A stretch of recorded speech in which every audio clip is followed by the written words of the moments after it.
Mary turned and saw Jesus standing there, but she did not know that it was Jesus.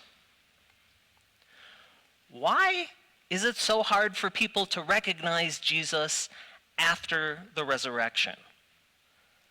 We never read a description of how he had changed, but apart from his wounds, clearly he had. Now we might imagine Mary's vision being clouded with tears.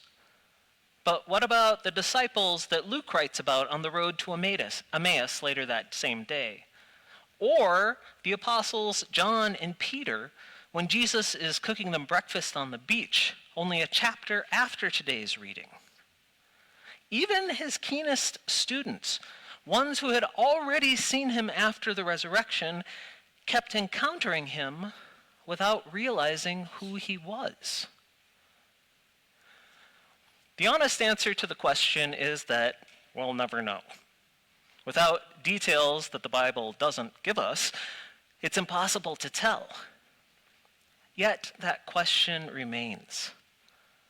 Why did it become so hard to see Jesus for who he was? I've begun reading a book that explores the idea of Jesus dying as victim and resurrecting as judge.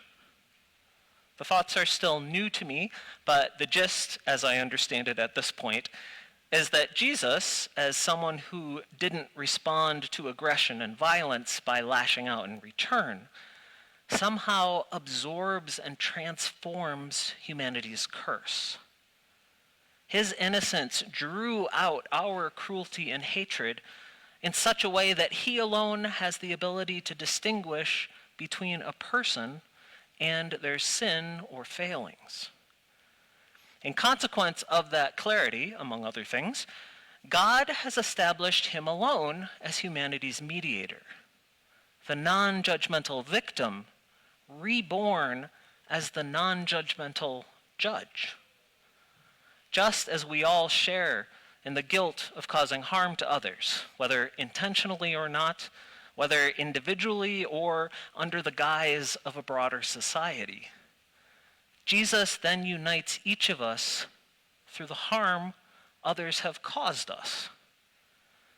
Jesus essentially becomes all victims, because each of us, as victims to some degree or another, find ourselves joined together in and through him. And maybe that's why it was so difficult for people to recognize Jesus after the resurrection. It wasn't necessarily that his appearance had changed. Rather, his face became a mirror to humanity, reflecting back to us not only our own faces as people who have been victims, but the faces of those we, in turn, have victimized. Easter then becomes a call not simply to some metaphysical resurrection or magical afterlife party, but to very real restoration in our physical, everyday world. By committing to follow Jesus, we train ourselves to see the innocence and the divine presence in both those we have harmed and those whom we hate. However they arrived there, the drunk passed out in the gutter becomes the presence of Christ. The memory of our grade school nemesis becomes the face of Christ.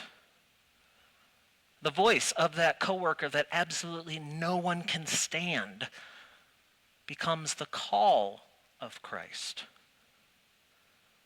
When all are united in innocence, we can approach one another in curiosity, even in the face of difference.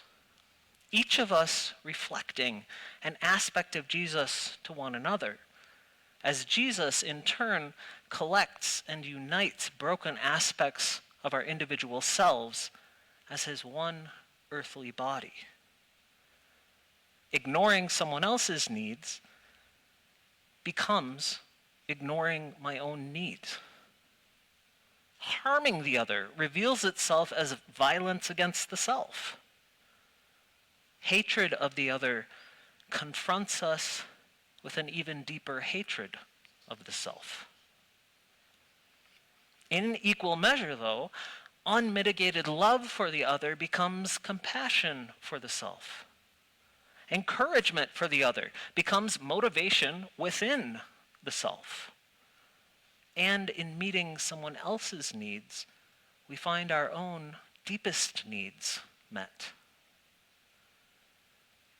Maybe Mary had trouble seeing Jesus because she was, as yet, unwilling to see herself in him. Maybe the disciples couldn't recognize him because they weren't ready to acknowledge his presence in those around them. Maybe our own resurrection seems far off or incomprehensible, not because God is absent or because Christ is distant, but because we haven't yet fully awakened to our own faces in the face of Christ and the life of Christ in the lives of those around us. And the day that we finally do, maybe that will become the day we find ourselves already resurrected amidst God's glorious and peaceful reign. Amen.